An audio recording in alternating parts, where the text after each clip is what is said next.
¿Qué tal? Muy buenas noches. Bienvenidos a Fuera de Tiempo, un nuevo programa de Canal Extremadura Televisión, en el que, por supuesto, hablaremos de meteorología y de climatología, pero lo haremos desde otro punto de vista. Trataremos de mostraros cada semana cómo afecta el tiempo meteorológico a nuestro quehacer diario o a nuestras actividades de ocio. Hablaremos de naturaleza, de agricultura y de ciencia. Comenzamos. Hoy, en este primer programa de Fuera de Tiempo, nos daremos un paseo por las Vegas Bajas del Guadiana para visitar una explotación de naranjas, una de las frutas típicas del invierno. Su aporte de vitaminas, de antioxidantes o de fibra nos ayudará a pasar estos meses de frío, ahora que ya han llegado las bajas temperaturas. Una fruta, además, que también forma parte del menú de algunos animales. Hablaremos de los nuevos patrones en la alimentación animal y de cómo debemos variar nuestro menú para adaptarnos a las condiciones propias del invierno. Os presentaremos también una aplicación para vuestras tablets o teléfonos inteligentes para que podáis estar atentos a cuándo y por dónde se acercan las lluvias. Y además, contamos con la mirada siempre interesante de uno de los más prestigiosos naturalistas de nuestro país, Joaquín Araujo. El invierno no es una estación abundante en frutas de temporada, pero en enero y en febrero nunca falta la naranja. Y hoy nos fijamos en esta fruta, una de las más consumidas, más de 20 kilos por persona y año en nuestro país, y que en Extremadura, aunque no la producimos en abundancia, sí tenemos zonas adecuadas para su cultivo. Estamos en una época en que la fruta típica es la naranja, aunque la llevamos comiendo y viendo en los mercados desde octubre hasta noviembre. Extremadura no es una de las zonas de España que se caracterice por este cultivo como aprovechamiento, aunque sí que vemos naranjos por toda nuestra región. Hoy nos encontramos en las Vegas Bajas del Guadiana, en el término de Val de la Calzada, en la finca de Naranjas de Montijo. Vamos a aprender más sobre esta fruta.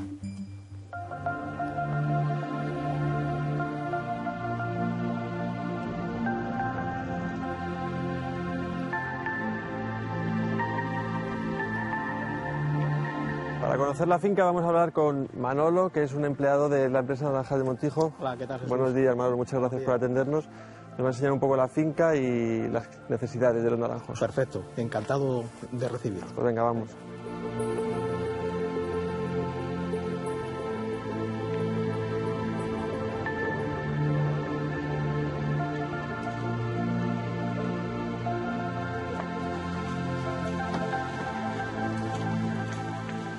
El naranjo tiene la peculiaridad de que no es un árbol que necesite temperaturas bajas muy extremas. De hecho, Manolo, sí, no aguanta las heladas. Efectivamente, el naranja no soporta bien las heladas, se nos secaría la naranja.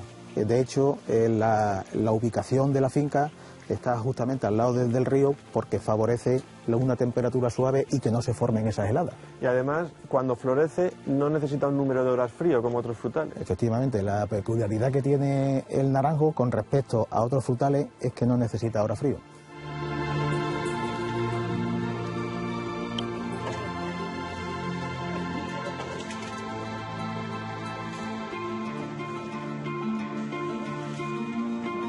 Hemos dicho que el naranjo en sí no necesita temperaturas extremadamente bajas, pero sin embargo sí que necesita mucha agua.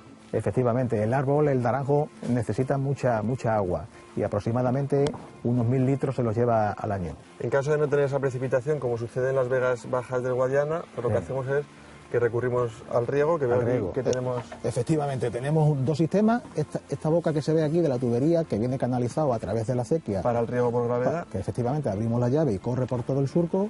Y luego tenemos lo que es el riego por goteo, que va instalado en todos los árboles. Que incluso en esta época del año lo usamos cuando hiela, para contrarrestar el efecto de las heladas. Efectivamente, para contrarrestar el efecto de las heladas se le aplica un riego cada cierto tiempo.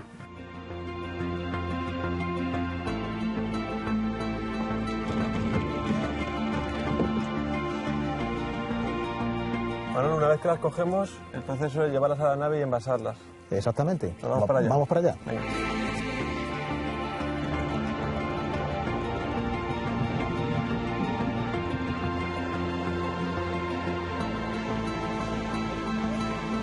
Manolo, entonces cuando llegamos aquí con las naranjas, ¿cuál es el proceso? Bueno, pues aquí lo que hacemos, lo traemos en camiones, aquí lo ponemos aquí en la zona de descarga y luego lo pasamos ya directamente a la primera máquina donde hacemos con el palo el volcado directamente a la cinta. A continuación Se seleccionan las que están... Se seleccionan y se va quitando todas aquellas hojas, todas aquellas imperfecciones que traiga. Pasamos a la siguiente máquina, lo que hace es un lavado. Claro, un lavado porque en realidad estamos tratando con naranjas que están evidentemente en el campo, vienen sucias, de polvo. Efectivamente. Y una vez que se lavan, tienen que secarse. Efectivamente, pasa a la siguiente máquina, que es un secado rápido con aire frío, continuando luego al siguiente proceso, que es el encerado de la naranja. El encerado, y esto es importante, Manolo, porque sí, nosotros las vemos en casa y en los mercados muy brillantes, y de ahí viene ese brillo. No tiene otro proceso más complejo que ese, es un poquito de cera para que brille y la apariencia sea, pues, que guste esa presencia que tiene. Efectivamente, simplemente es de cara a la presentación. Claro. Y una vez ya que se ha encerado la naranja, pasa por un túnel que lleva aire caliente para que haga un secado rápido de la naranja. Y de ahí ya, por lo que vemos... Y a continuación, pues simplemente, exactamente, se clasifican. Y van cayendo cada una según el tamaño y el calibre que tengan. Y de ahí ya a las cestas, a los sacos, y de los sacos al mercado. Efectivamente. Una vez que tenemos esto, luego se envasa. Tenemos en varios formatos. Uno es de 5 kilos, de 6 y de 9 kilos. Se pasa a la máquina de envasar, se mete en los sacos y luego ya pues a distribuirlo. A distribuirlo y a comerla. Y a comerla, que está muy sana y muy rica. Manolo, pues muchísimas gracias por habernos atendido, por habernos enseñado vuestras instalaciones. Sí. Y a vosotros deciros pues que ya lo saben, que en Extremadura también se cultivan naranjas tan buenas como esta, así que a consumirlas. ¿Qué tal? Muy buenas noches, ¿Qué Jesús. tal, Carlos? Entre Montijo y Val de la Calzada. Ahí estuvimos. Con las naranjas. Algo menos de 20 hectáreas tenemos en Extremadura dedicadas a la producción de naranjas. Quizá el invierno es un tanto frío, no, pero el invierno en general es frío, con heladas demasiado intensas para que la producción sea un poquito más extensa, ¿verdad, Jesús? Aquí en Extremadura sí, Carlos. Tenemos inviernos con esas pelonas que llamamos en Extremadura con temperaturas bajo cero por la noche. Este está siendo un poco atípico. De hecho, las heladas han llegado esta última semana. Pero ese es el factor limitante, el frío nocturno, las temperaturas negativas, y por eso de ahí deducimos que las zonas de costa del Mediterráneo, todo el este peninsular, es la zona del país donde mejor se dan esas explotaciones de naranjos. De ahí las naranjas de Valencia, por ejemplo, que son tan famosas, toda la zona de Murcia, y también ya en el sur de Andalucía, en el Golfo de Cádiz y hacia el interior de Andalucía. Zonas que sí, que quizás pues tengan algunas heladas, pero no tantas como en Extremadura. A pesar de ello, hemos visto en este reportaje pues que sí, que hay comarcas en nuestra región, en Extremadura, donde sí que se pueden dar esas naranjas perfectamente. Son puntos muy localizados, por eso estas manchitas naranjas que os estamos enseñando en las vegas medias y bajas del Guadiana, también hacia las vegas altas del Guadiana, en las zonas de Santa Amalia tenemos alguna explotación de naranjas, y vemos en el norte de Cáceres, en la zona de la Sierra de Gata, en el término de Acebo, pues son de estos microclimas que tenemos en Extremadura, que no hay heladas casi en invierno, y sí que tenemos muchos naranjos, aunque en este caso no se venden. Antaño sí que lo hacían. Pero ¿cuál es el clima que necesitamos para las naranjas? Estamos hablando de que no tenemos grandes superficies de explotaciones en Extremadura, pero todos sabemos que sí, que en nuestros corrales, en nuestros huertos tenemos naranjos. Por eso vamos a ver lo que necesitan. La precipitación al año son 1000 litros por metro cuadrado. Veíamos con Manolo en este reportaje en las vegas del Guadiana pues que necesitan riego, porque evidentemente no es una zona de la región donde llueva tanto. Pero es una fruta además que les gusta mucho la luz, van cogiendo ese color a medida que van acumulando esas horas de luz, y el árbol en sí, el naranjo, no soporta el encharcamiento. Las raíces, si se encharcan, tienden a que el árbol desaparezca. El clima es el subtropical, importantísimo, eso con lo que hemos empezado, que no tolera las temperaturas por debajo de los 3 grados negativos, y los climas cálidos implican que el tamaño de la naranja es mucho mayor y que la velocidad de crecimiento también es mucho más grande. Ahora bien, hay una curiosidad que yo le quiero preguntar a Carlos, y es que si tú sabes en qué zonas del planeta el color de la naranja es más intenso y en qué zonas menos. Pues no se me ocurre ahora. A ver, cuéntanos. Entre el Ecuador y nuestras latitudes, ¿qué crees? ¿Si en el Ecuador son más intensas o no? Intuyo que entonces es la radiación solar la que marca un poquito la intensidad. La radiación solar y, atención, la oscilación térmica entre la noche y el día. En el Ecuador casi no hay diferencia de temperatura entre la noche y el día, y aquí en España, por ejemplo, sí. De ahí que el color de las naranjas en nuestro país sea mucho más intenso. Porque aquí tenemos naranjas mucho más intensas que las del Ecuador. Muy bien, gracias, Jesús. Hasta la semana que viene, Carlos. El reportaje. Hasta luego. Bueno, casi 6 millones de toneladas de naranjas se producen al año en España, casi toda la producción destinada para el consumo humano y una pequeña parte para la producción de zumo y los subproductos derivados de esta actividad industrial. Y en ocasiones la fruta fresca está bien utilizada para la alimentación de algunas especies animales. Así que lo que vamos a hacer ahora es hablar con Alba Cerisuelo, una investigadora del Instituto Valenciano de Investigaciones Agrarias. Alba, ¿qué tal? Muy buenas noches. ¿Qué ventajas aporta la nutrición animal a la ingesta de frutas? ¿Está extendido ya este nuevo tipo de alimentación?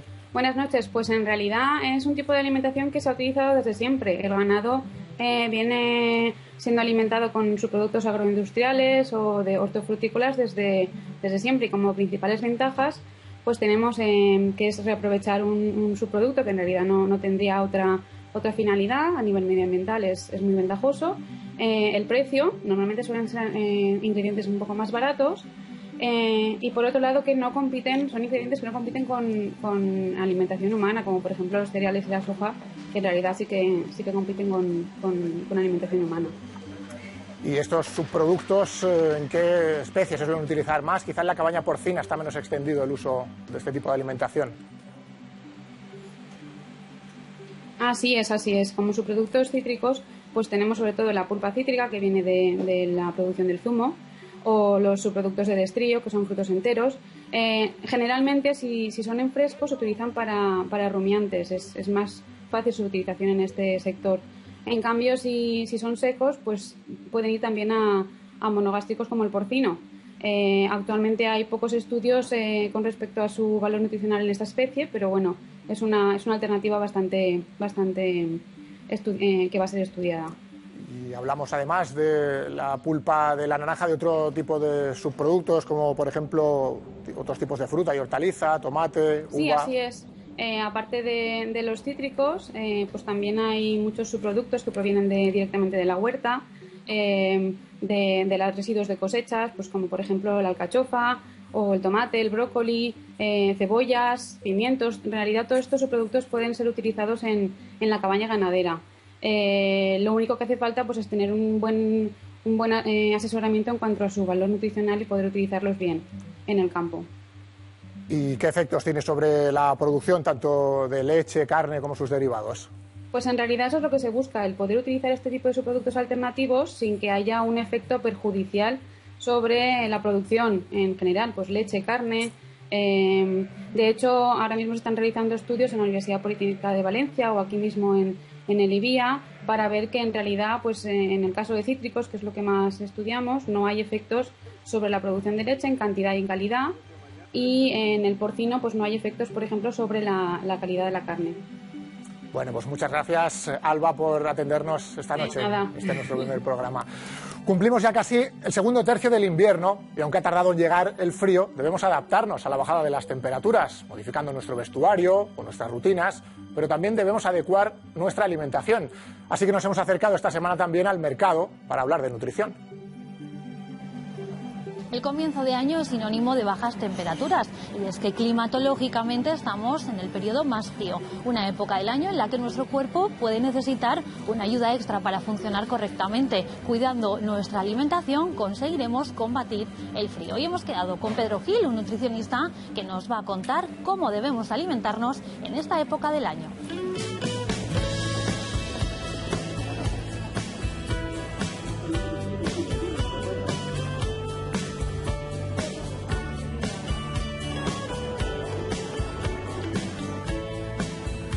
Muy buenas, Pedro, ¿qué tal? Hola, Maider, muy buenas, ¿qué tal? Pues estamos aquí en el mercado para que nos cuentes un poquito de qué alimentos tenemos que tirar en estos días para combatir las bajas temperaturas. ¿Por dónde empezamos? Pues si quieres que empecemos por aquí mismo, por las verduras, las hortalizas y la fruta, pues son alimentos imprescindibles en cualquier fecha del año, pero en esta más todavía. Alimentos de temporada, como pueden ser pues la coliflor, el apio, el puerro, los ajos, que tenemos por aquí también, pues son imprescindibles para elaboraciones de sopas, cremas y consomé. Para estar bien hidratados también. Hidratados y que aumente la temperatura también del cuerpo con ese tipo de alimentos, que son fácilmente digeribles por el cuerpo, por otra parte también, y aportan vitaminas, elementos esenciales como sales minerales, que son reconfortantes también para el organismo y necesarios. Y en cuanto a las frutas... Las frutas, pues tenemos los cítricos, por ejemplo, como las naranjas, los kiwis, que son alimentos con un alto contenido en vitamina C y son muy saludables para mantener un equilibrio correcto en la alimentación.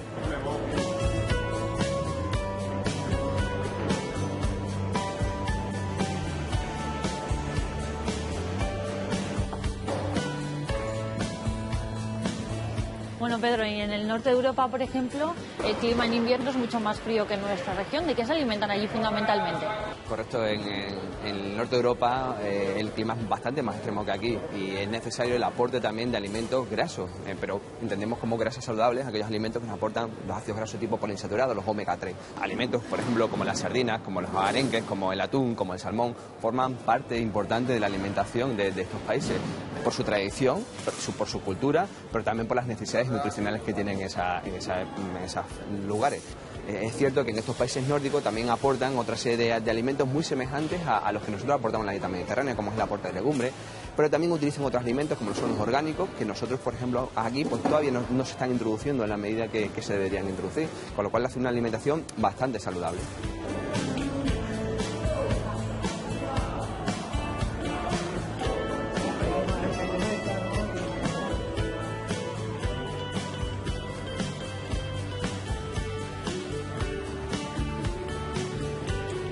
Pedro, ¿y las legumbres que entran también en esta época del año, qué es lo que nos aportan? Bueno, pues las legumbres es un alimento súper interesantísimo en cualquier época del año y en esta época más todavía, puesto que nos aportan nutrientes como los hidratos de carbono, son alimentos ricos en hidratos de carbono, pero también son el único alimento de origen vegetal que nos aportan proteínas. Si lo combinamos con las acelgas, con las espinacas, pues más todavía, es un alimento bastante esencial. O si lo combinamos con cereales, por ejemplo, como en el caso del arroz, se convierte en un alimento desde un punto de vista nutricional muy interesante y muy válido para cualquier tipo de alimentación. Y encima equilibrado. Y las infusiones que las tenemos aquí, que entran también muy bien. Las infusiones, además de rehidratarnos, porque es un alimento líquido, nos aportan ese calor que vamos perdiendo por la temperatura externa, por la diferencia de temperatura. Las sales minerales y las vitaminas también que aportan, pues nos ayuda también a fortalecer el sistema, incluso el sistema inmune en algunas ocasiones. Y aparte del sistema digestivo también, son calmantes, en fin, es una buena ayuda también en la alimentación de invierno.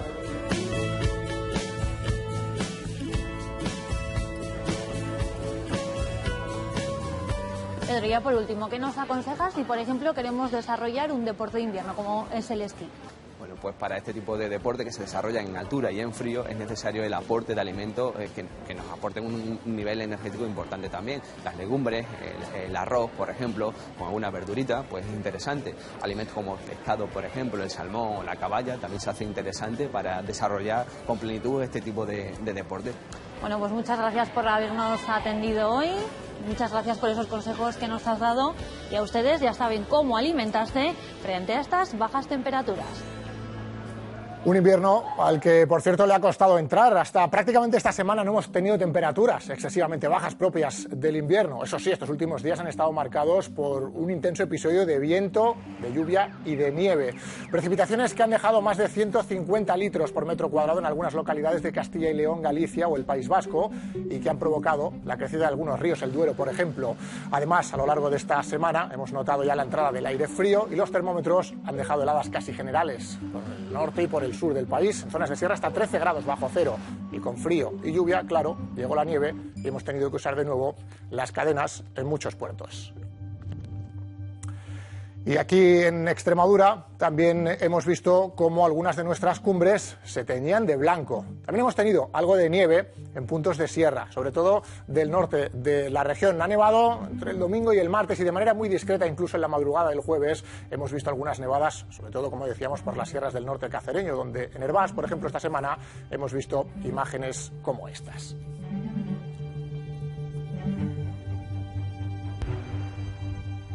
Y la buena noticia que puede dejar este descenso del termómetro y sobre todo las nevadas de estos últimos días es la apertura de la estación de esquí de Sierra de Béjar, La Covatilla. En los 15 años de vida de la estación nunca habían tenido que esperar tanto hasta el mes de febrero para abrir sus pistas. Y todavía tendrán que esperar un poquito más, a pesar del aspecto de la zona ya de debutantes. No será este fin de semana, sino el próximo, cuando parece que sí abrirán las instalaciones.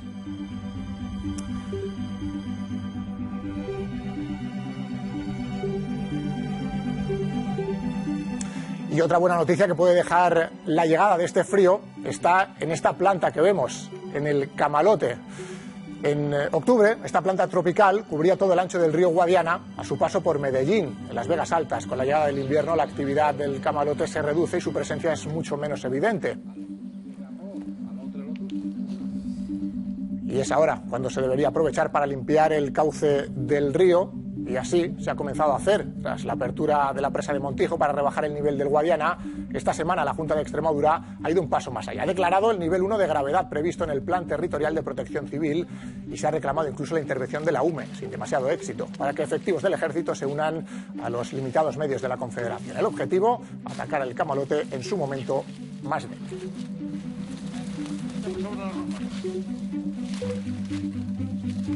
Y ahora nos vamos al espacio.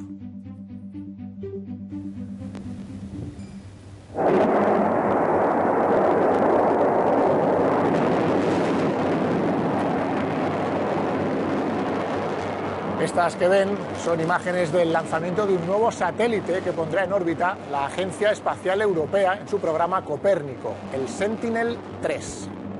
Este nuevo satélite es el tercero que se lanza en el programa europeo Copérnico de observación de la Tierra y en 5 meses estará operativo para ofrecernos información de temperatura en la superficie del mar y del continente o de la cobertura vegetal para luchar contra el cambio climático o, por ejemplo, contra los incendios forestales.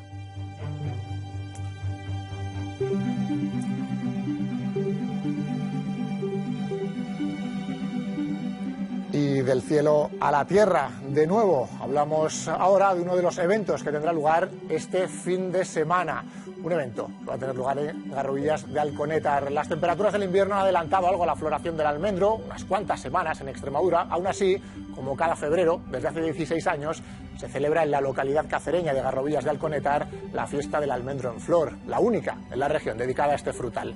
Este fin de semana no solo se podrá disfrutar de este espectáculo de la naturaleza, también habrá rutas senderistas o la tradicional romería en el paraje del Gallito.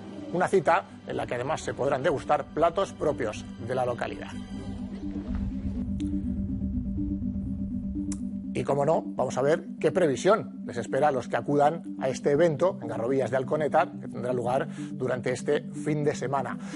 Una previsión que para estos próximos días llega con bastante calma. Tenemos una pequeña borrasca al sur de la península con algo de aire frío que provocará algunas precipitaciones en el sur peninsular, pero en Garrovillas de Alconétar, tanto para la jornada del sábado como para el domingo, apenas veremos algunas nubes durante la tarde, sobre todo en la jornada del domingo. Las temperaturas, las mínimas, en general por debajo de los 2-3 grados, ambiente fresco a primeras horas de la mañana, pero valores bastante suaves para la época del año, las máximas en torno a 13-14. Pero hay más eventos este fin de semana, si se quieren acercar a algunos otros, os vamos a detallar la previsión para algunos que hemos seleccionado. Por ejemplo, el sábado, la segunda edición del Farinato Race en la capital regional, en Mérida, más de 1.500 participantes en esta carrera de obstáculos, poca nubosidad durante el sábado, a primera hora de la mañana ambiente fresco, las máximas por aquí en Mérida rondando los 15 grados.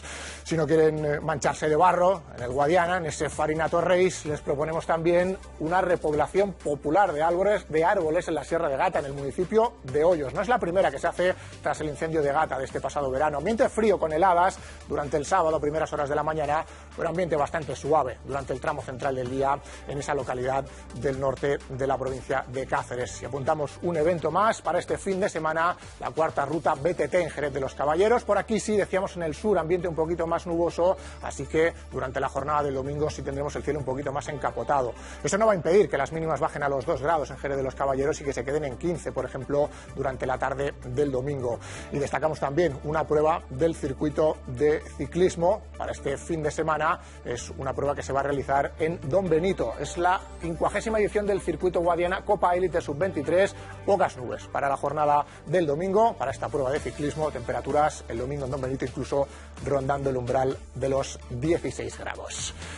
Habrá que estar pues pendientes estos días de esa bolsa de aire frío y de las posibles precipitaciones. Y si por algún casual no pueden ver nuestras previsiones meteorológicas para estar informados de la llegada o no de la lluvia, hoy os recomendamos y os enseñamos a utilizar una aplicación para vuestros dispositivos móviles. La aplicación es Rainalarm. Esta aplicación nos resultará muy útil a la hora de realizar actividades al aire libre. Se basa en una composición de radares. En el caso de España, los que son propiedad de la Agencia Estatal de Meteorología, Euskalmet, el Servei Meteorològic de Cataluña y Meteo Galicia. En el menú de ajustes encontraremos varias posibilidades de configuración. Podemos escoger el intervalo horario que queremos que nos muestre o si queremos que localice nuestra ubicación de manera manual o automática.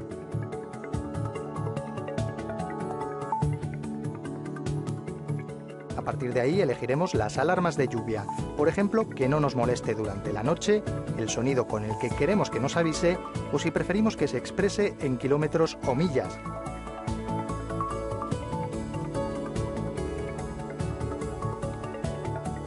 En búsqueda de lluvias tenemos la opción de escoger la distancia a partir de la cual la aplicación emitirá la alarma si la lluvia está en un radio de 20 kilómetros o a un máximo de 120. También cada cuánto tiempo queremos que busque lluvia, 10, 30 o 60 minutos. Puntos fuertes, alta fiabilidad. Puntos débiles, no detecta la intensidad de las precipitaciones. Bueno, llegamos ya casi al final de este primer programa y estos últimos minutos se los vamos a reservar cada semana a uno de los naturalistas más importantes de nuestro país. Hablamos de Joaquín Araujo, que nos va a dejar su particular mirada.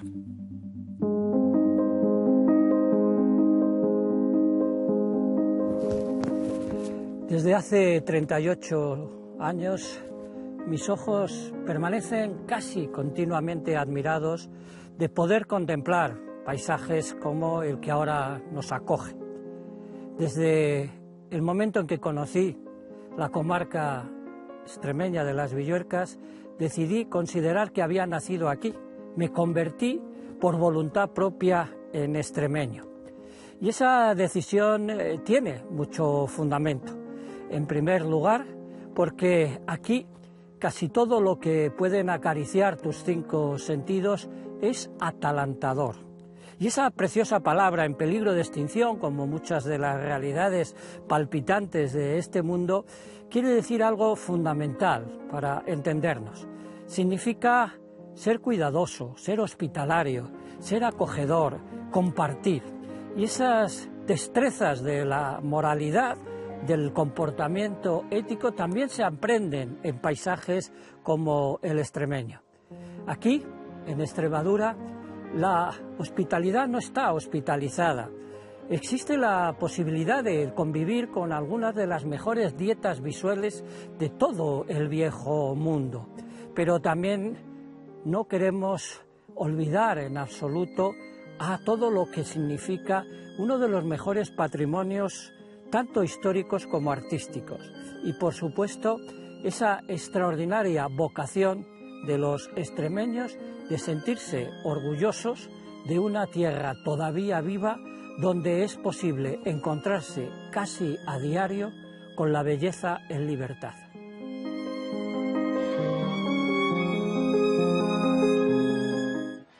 Bueno, apasionado de la naturaleza, de los fósiles, muchas otras cosas, de Extremadura, por supuesto, también. Joaquín Araujo, ya lo iremos conociendo a lo largo de estas próximas semanas. Y ahora sí, acabamos este primer programa de Fuera de Tiempo y lo hacemos como lo haremos todas las semanas, con fotografías, con vuestras fotografías, las que nos han ido llegando a lo largo de la semana a nuestro correo electrónico y a nuestros perfiles de las redes sociales. Por cierto, muchas gracias por enviarnos todas esas fotografías. Nada más, muy buenas noches y buen fin de semana.